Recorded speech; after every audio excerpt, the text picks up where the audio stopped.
Warahmatullahi wabarakatuh.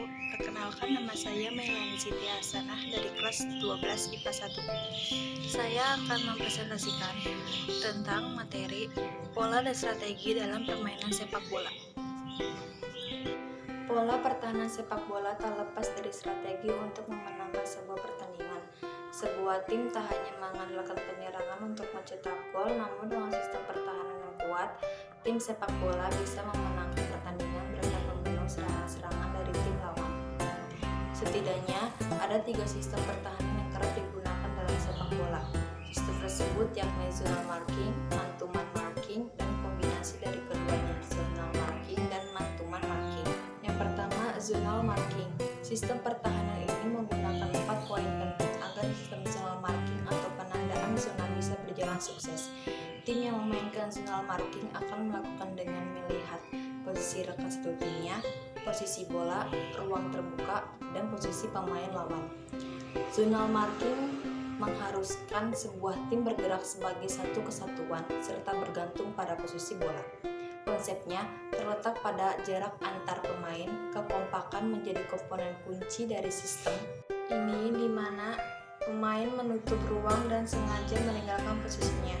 Pemain harus keluar dari posisinya agar ada peluang menutup opsi tim lawan melakukan operan kepada rekannya.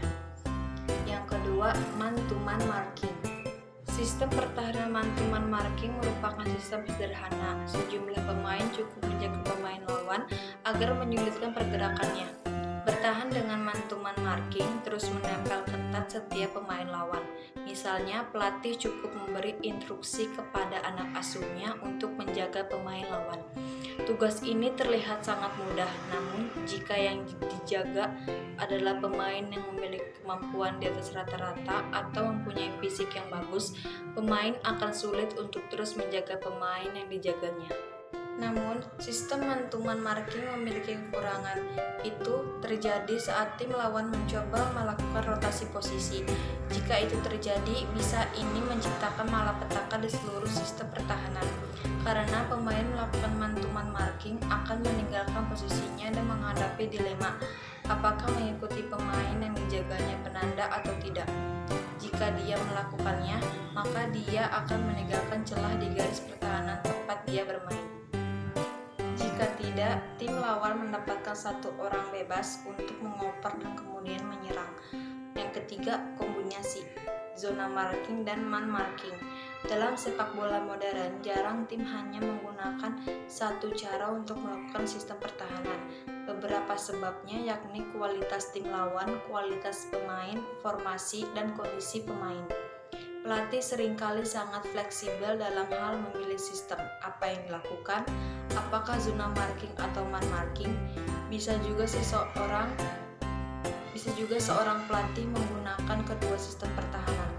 Misalnya, sebuah tim akan melakukan zona marking, namun ada satu pemain, biasanya penyerang, akan melakukan man marking agar bisa memberikan tekanan pada pemain lawan yang sedang menguasai bola.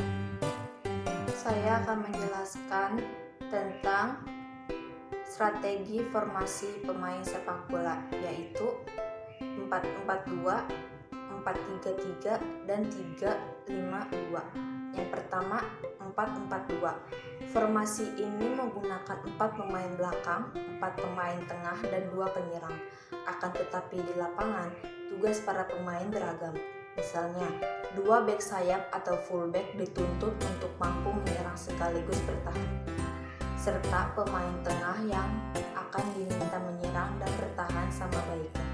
Keunggulan dari formasi ini adalah dimensi serang ini di lini sayap yang akan tajam. Kekurangannya, gelandang akan kewalahan karena dituntut menyerang serta bertahan. Yang kedua, 4-3-3. Pada era sepak bola modern saat ini, formasi sepak bola 4-3-3 kerap dimainkan. Pasalnya, formasi 4-3-3 mempunyai keseimbangan cukup baik dalam bertahan dan menyerang. Selain itu, pemakaian 4-3-3 di lapangan sangat fleksibel, tergantung jalannya pertandingan. Keunggulan, dimensi tengah dan penyerang seimbang. Kekurangannya, hanya memiliki satu penyerang murni dan ia dituntut untuk tajam di depan gawang lawan. Yang ketiga, 3-5-2. Kabarnya, formasi 3-5-2 adalah strategi yang sudah berkembang pada tahun 80-an. Formasi ini menggunakan 3 pemain belakang dengan formula 1 libero dan 2 stopper. Libero umumnya berada paling belakang di garis pertahanan. Keunggulan, daya serang akan kuat karena menumpuk banyak pemain di tengah. Kekurangannya, pertahanan di sisi kiri dan kanan terbilang rapuh. Sekian presentasi dari saya, kurang lebihnya mohon maaf. Wassalamualaikum warahmatullahi wabarakatuh.